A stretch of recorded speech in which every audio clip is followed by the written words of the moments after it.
In this video, I will show you how to use the Python library xlwings to add a hyperlink in a cell that will lead you to an external website. My testing workbook on the right is blank because I'm going to be writing both the text to be displayed and the anchor tag at the same time, so I don't need anything on it yet. Over here on the left, I am manipulating this workbook with the book function from xlwings, and I'm selecting the sheet as WS.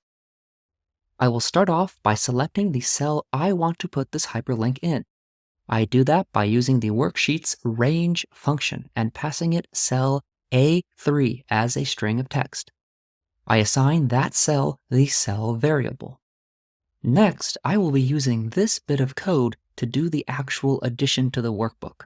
Each worksheet has an API attribute, and on that attribute is a hyperlinks attribute. This hyperlinks attribute has an add function that allows you to input a hyperlink onto a cell.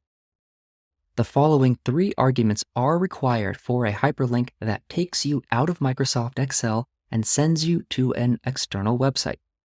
The first is the anchor argument, and to this I pass the API attribute of the cell I would like the hyperlink to be contained in. I next add the address to where I would like the hyperlink to take me. For this, I will be using google.com.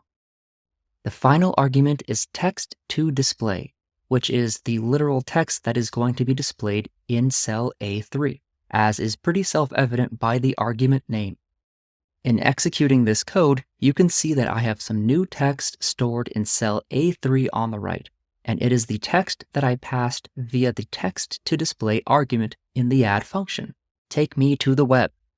Hovering over the cell, you can see where the anchor tag will take me. When I click on it, my browser pops up with google.com. So it's actually quite straightforward. First, select the cell or cell range in which you would like to add a hyperlink. Next, use the add function on the hyperlinks attribute of the API attribute of the worksheet. Then pass to it the anchor, the address, and the text to display arguments, with the cell API being the anchor, the address being where you would like the user to be taken to, and the text to display being what the user clicks on. Thank you for watching. Please let me know in the comments below if this was a helpful video. Do give it a thumbs up if you liked it, as it does help others find this content.